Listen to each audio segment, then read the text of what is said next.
Welcome, financial enthusiasts and curious minds alike. Today, we're venturing into the fascinating world of the psychology of money, a captivating exploration that transcends the realm of dollars and cents to delve into the profound lessons behind wealth, greed, and happiness. Our guide on this journey is none other than Morgan Housel, renowned for his unique insight into the intriguing intersection of finance and psychology. This exploration takes us beyond the surface of money, challenging us to examine our attitudes, beliefs, and behaviors that underpin our financial decisions. We'll delve into the psychology of wealth accumulation, uncover the pitfalls of greed, and redefine the concept of happiness beyond monetary measures. So, are you ready to uncover the profound lessons that lie beneath our financial decisions? Will you dare to challenge your perceptions about money, success, and satisfaction? Stay with us as we turn the page and begin this enlightening journey. We begin our journey with the most crucial aspect of wealth, the mindset. Imagine viewing wealth as a journey, not a destination. This is one of the key insights from Morgan Housel's book, The Psychology of Money. It's not just about accumulating stacks of greenbacks or seeing more zeros in your bank account. No, wealth is far more nuanced than that. It's about your attitude, your behaviors, and yes, your mindset. Take the story of Ronald Reed, for instance.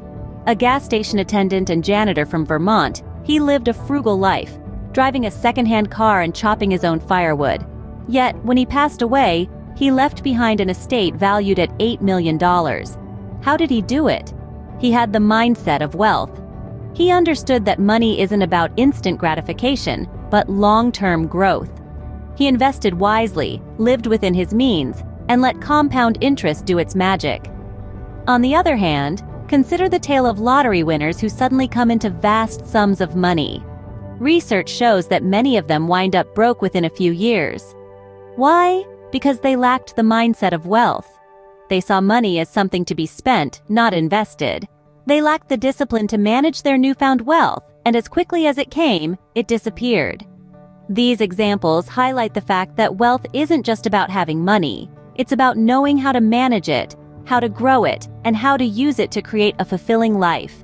It's about understanding that wealth is more than just material possessions. It's about financial security, freedom, and the ability to live life on your own terms. So, what's your mindset?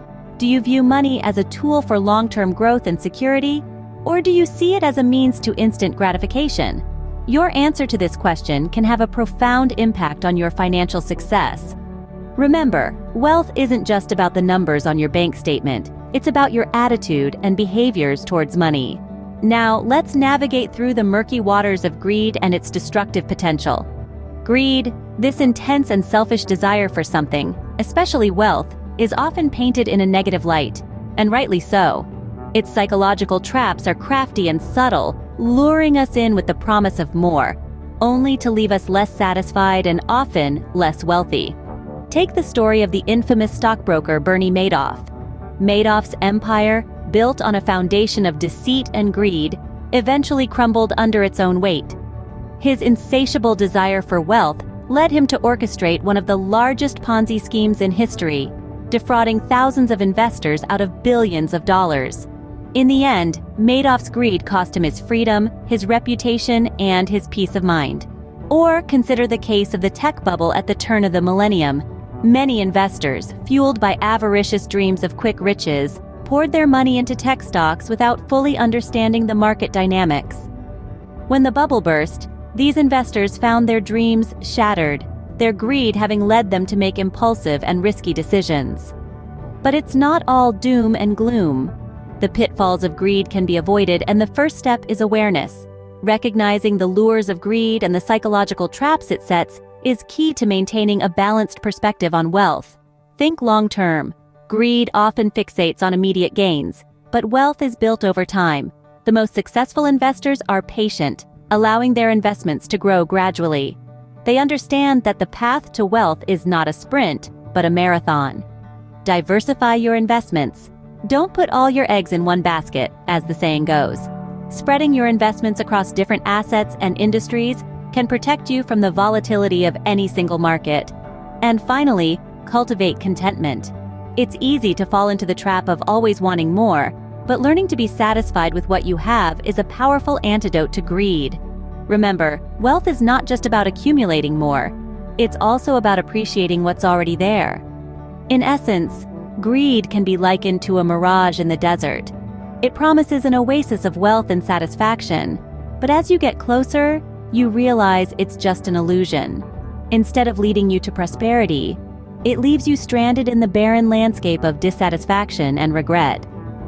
Greed, as it turns out, can be a quicksand that pulls you down if you're not careful.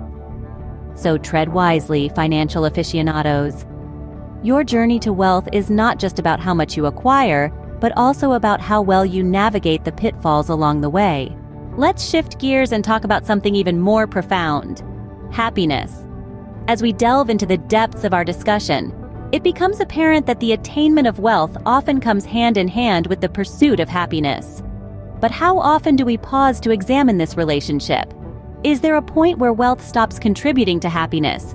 Is there a threshold, a concept of enough? In the pursuit of wealth, we often overlook the significance of contentment. Enough is a concept that's deeply personal and can vary greatly from one individual to another. For some, enough might mean having a roof over their heads and food on the table. For others, it may mean having a certain amount in their bank account or reaching a specific career milestone. However, the concept of enough goes beyond mere physical or financial parameters. It's a state of mind, a feeling of contentment that comes from appreciating what you have, rather than constantly striving for more. It's about recognizing and valuing the non-monetary aspects of life: relationships, experiences, personal growth, and the joy of giving. Take, for example, the case of a successful entrepreneur who, after achieving significant financial success, realized that the relentless pursuit of wealth was taking a toll on his relationships, health, and overall quality of life. He decided to redefine his concept of enough, focusing more on nurturing his relationships, investing in experiences, and giving back to society. Today, he measures his wealth not in terms of his bank balance, but in terms of the happiness and fulfillment he experiences each day. Many studies have indicated that beyond a certain point, more money doesn't necessarily equate to more happiness. Once our basic needs are met, the incremental happiness derived from each additional dollar diminishes. There's a diminishing return on happiness from wealth. This isn't to say that money is unimportant, or that we should stop striving for financial stability. However, it does highlight the importance of finding a balance and recognizing that true happiness often lies beyond monetary achievements. So it seems that the secret to happiness may lie not in how much we have, but in how much we appreciate what we have. As we wrap up our journey through the psychology of money, let's take a moment to reflect on the key lessons we've gleaned from our exploration. We've delved into the mindset of wealth, understanding that it's less about the numbers on a bank statement and more about our behavior and perspective. We've seen how our financial success is shaped not just by what we do with our money, but also by how we think about it.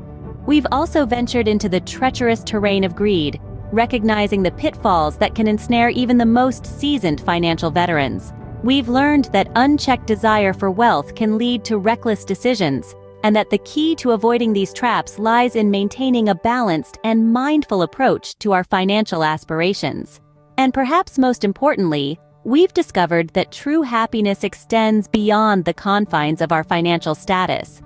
We've learned that the pursuit of wealth, while worthwhile, should never overshadow our pursuit of contentment and satisfaction.